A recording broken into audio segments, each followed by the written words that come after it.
Драги пријатели, браќа и сестри и сите вие роднини кои што гледате понекогаш, денес ви се обраќам со многу важна информација.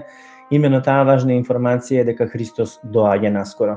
Христос доаѓа за сега, за да ја земе црквата, односно оние спасени луѓе кои што му веруваат, односно поверувале во него.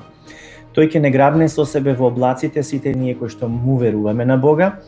И од тука веќе се отвараат прашањата зошто некои ќе бидат земени, а некои други оставени на земјата и како човек може да се надева дека ќе биде грабнат, односно земен од страна на Исус и спасен, а не заблуден. Тој ни рече дека ние што ќе бидеме живи кога тој повторно ќе дојде, ќе се сретнеме со него откако тој претходно ќе ги воскресне починатите. Господ лично ќе се симне од небото, со силен глас ќе заповеда со глас на архангел и со труба Божја.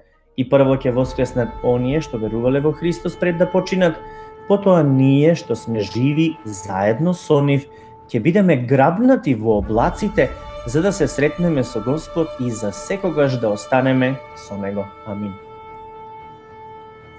Ова ќе биде случување кое што ќе ги шокира сите луѓе, без разлика дали се религиозни или се атеисти. И ова значи дека верниците повеќе нема да бидат присутни на земјата, заедно со нив ќе биде повлечен и Светиот Дух. И доколку ја проучувате книгата Откровение од Библијата, од Новиот Завет, ќе разберете дека оние што ќе останат на земјата ќе се соочат со многу страдања, ќе започнат да се убиваат едни со други, но исто така и живи ќе се јават. Потоа тие различни страдања кои што ги има во Откровение ќе се случуваат едно по едно и сите луѓе ќе се соочат со сето тоа што е зло. Исус, кога ќе дојде, има два моменти. Во едниот момент кога доаѓа, тој само ќе дојде за да ги земе верниците, од кои што починатите кои што се, а верувале во него, ќе воскреснат прво тие, додека ние кои што веруваме во него, и ние ќе бидеме кренати, односно доаѓа по црквата.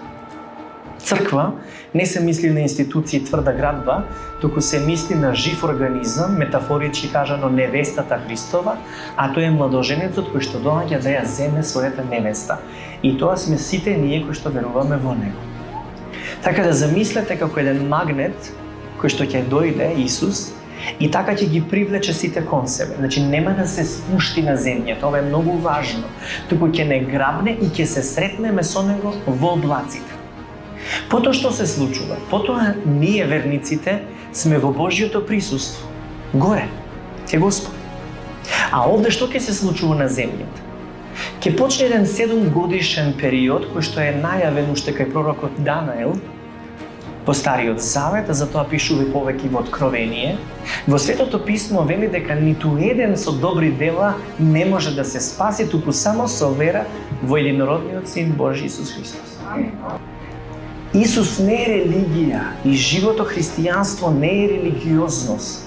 Пред Бог може да се здобиеме со праведност само преку вера во Исус Христос. Амин. Целата вистина е Исус. Исус е вистината. Тоа е Словото Божјо.